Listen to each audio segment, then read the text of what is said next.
Hey guys, welcome back to the channel. Episod kali ni kita masuk the new subtopic untuk chapter 6 which is the Chatelier Principle. So, stay tuned.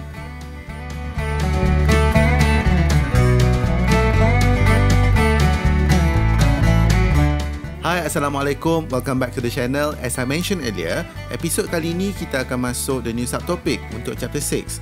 Okay, if you remember, dalam chapter 6 ni kita cuma ada 3 subtopic. So, this is the final subtopic. Dan subtopik ni kita akan bincang mengenai Lee Chatelier Principle. So the objective for this video is very simple. What we gonna do is kita nak state Lee Chatelier Principle and kita akan explain the Lee Chatelier Principle punya effect to the equilibrium. Okay, dan ada beberapa lah. But in this video kita akan lebih fokus pada concentration. So why not kita tengok apa itu Lee Chatelier Principle. Lee Chatelier Principle states that when a chemical system is in equilibrium and the system is already established its equilibrium, and bila kita kacau equilibrium tu saja, sistem akan cuba capai balik equilibrium tu. Maksud, kalau dia ada balance, kita kacau balance dia tu, sistem akan cuba buang disturbance tu untuk counteract dengan apa-apa disturbance yang kita dah tambah. The way kita tengok ni adalah cara sistem nak balance tu, dia akan shift the equilibrium position. Dia akan shift to the left ataupun shift to the right. Okay, disturbance can be in any form. So kalau kata kita cakap pasal disturbance, dalam disturbance in the equilibrium ni kita akan tengok pada 3 case. Iaitu yang pertama in term of concentration, yang kedua in term of temperature, and yang ketiga in term of pressure ataupun volume. But in this video, kita akan fokus pada concentration sahaja. Okay, so video yang lain akan kita fokus pada disturbance yang lain. Now kita nak tengok apa kesan concentration kepada equilibrium. Okay, so what you have to know is, kalau kata kita ubah concentration of reactant ataupun produk, okay, dia akan mempengaruhi the position of equilibrium. Okay, sistem akan cuba untuk capai balik equilibrium dengan cara dia counteract these changes. Kalau contoh, kalau kita tingkatkan concentration sesuatu spesies, okay, apa yang berlaku di sini adalah sistem akan cuba eliminate the increase in concentration dan dia akan cuba reduce lah balik kesan penambahan concentration ni. Kita ambil contoh this one. Kita ada general reaction AA plus BB jadi CC plus DD. Okay, so let's say kalau kata kita disturb the equilibrium by increase the concentration of C. Kita tingkatkan concentration of C. Bermaksud kalau tadi dia dah balance, sekarang ni kita beratkan di satu bahagian. So what should we do now? The system akan cuba kurangkan penambahan concentration of C dengan cara dia akan produce more A and B. Bermaksud di sini, kalau kita tengok ada peningkatan C saja, sistem akan kata okey, kita kena kurangkan C. So dengan cara kita hasilkan lebih banyak A dan B. So what will happen here is the equilibrium will shift to the left. Bila dia shift to the left, okay, apa yang berlaku adalah concentration of A dengan B akan bertambah, tetapi concentration of C and D akan berkurang. What you have to know here is value of Kc tidak akan berubah. Kc ataupun Kp tidak akan berubah. Sebaliknya, value-value at equilibrium tu akan berubah. Kita tengok contoh kalau kita guna Haber process, the production of ammonia, tapi ini reverse, production of hydrogen gas and nitrogen gas. Okay, what we will do here is, kalau kata kita kacau itu equilibrium tu dengan cara kita tingkatkan concentration of ammonia. Bila kita tingkatkan concentration of ammonia, the system akan cuba kurangkan ammonia dengan cara the shift the equilibrium to the right. Dia akan pergi ke arah kanan sampailah kita boleh re-establish balik kita punya equilibrium. Kalau kita tengok di sini, apa yang berlaku adalah ini masa awal, okay, masa equilibrium, and ini ada perubahan. Bermaksud tiba-tiba kita tambah NH3. Apa yang berlaku di sini adalah sistem akan cuba tingkatkan concentration of H2, nampak dia meningkat, dan juga N2. Dia pun meningkat juga. Okey, tetapi dia akan kurangkan concentration of NH3. Yang tambah tadi kita kurangkan. Okey, sampailah kita re-establish new equilibrium. Bila kita establish new equilibrium, kita dapat concentration yang baru. Tetapi value K dia masih lagi sama. Okey, remember value K hanya boleh berubah kalau kita kacau dia punya temperature. kita ambil contoh, kalau kata kita tengok di sini, kalau kita guna heterogeneous equilibria. Untuk heterogeneous equilibria, what you have to know is, kalau kata kita kacau the concentration of H2O, pure liquid ataupun pure solid, dia tidak akan bagi kesan pada equilibrium. Bermaksud, kalau kata kita increase the concentration of water, dia tidak akan ada kesan pada equilibrium. Maksudnya dia tidak akan mempengaruhi kerana term pure liquid and pure solid tidak wujud di dalam equilibrium constant punya expression. Kita try solve this one example. This question, dia minta kita calculate the concentration of each species at equilibrium and also concentration of each species at equilibrium after the equilibrium is disturbed. Okay, kita kacau equilibrium dengan tambah 0.075 molar Cl2.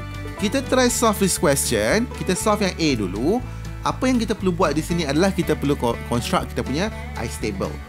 And bila kita construct ice table kita dapati bahawa initial concentration untuk PCl3 adalah 0.8 and Cl2 adalah 0.725 and also your PCl5 is 0 lah sebab kita di awal eksperimen dan tidak ada lagi produk yang terhasil.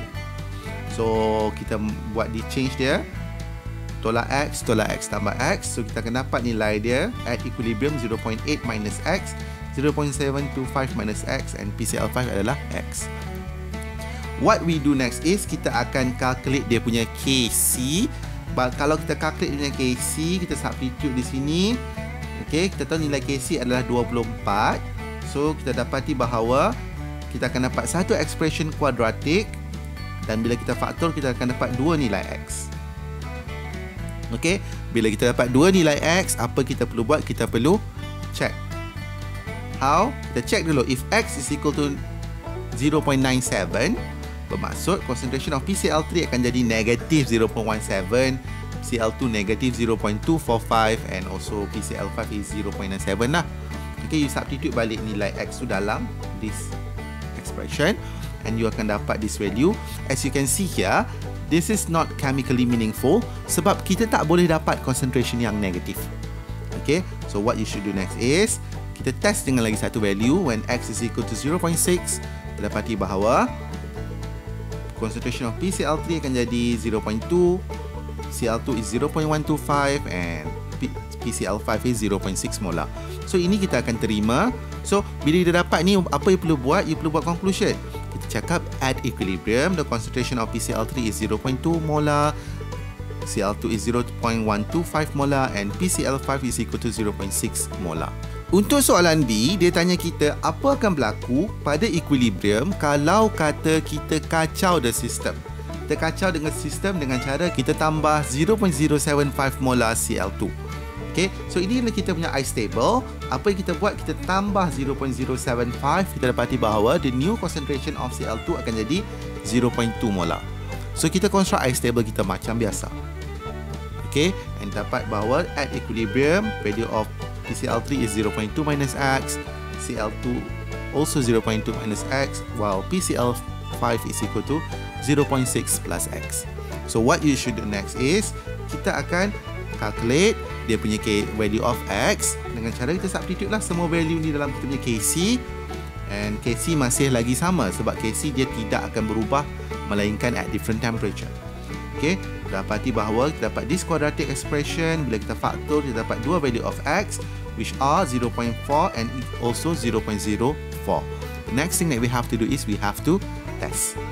If X is equal to 0.4, that means the concentration of PCl3 is equal to negative 0.2, Cl2 also negative 0.2, while for PCl5 is 1.0 molar. Okay, so as you see, value ni tidak diterima sebab it's not chemically meaningful. Yang berikutnya, kita test dengan 0.04. Bila kita test dengan 0.04, kita dapati bahawa concentration of PCl3 at new equilibrium is 0.16 molar. For Cl2 also 0.16 molar and also PCl5 is 0.64 molar. So kalau kita calculate di sini, memang kita dapati bahawa nilai ni nilai yang logik lah. Kita akan terima dan kita akan buat conclusion bahawa at the new equilibrium the concentration of species are 0.16 and for both PCl3 and Cl2 and 0.64 for PCl5. why not kita tabulate all the findings here. Pada awal eksperimen tu, apa kita dapat bahawa kita dapati bahawa value dia ada 0.2, 0.125 and also 0.6. Bila kita kacau equilibrium dengan cara kita tambah 0.075 molar, kita dapati bahawa di equilibrium tu dah dikacau dan concentration of Cl2 akan jadi 0.2 molar. Bila kita disturb di equilibrium, kita dapati bahawa sistem akan cuba counteract. Okay?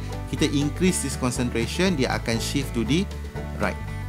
So dengan dapat new concentration is 0.16, 0.16 and 0.64. Bermaksud di sini, bila di shift to the right, concentration of PCl5 increase while the concentration of PCl3 and Cl2 decrease. Nampak? Value dia berkurang, ini pun berkurang, ini bertambah. Okay, so inilah apa yang kita maksudkan dengan equilibrium yang dikacau disebabkan oleh presence of concentration. Remember, the concentration ni dia akan kacau di species. Bila dia kacau species, the system akan cuba counteract balik.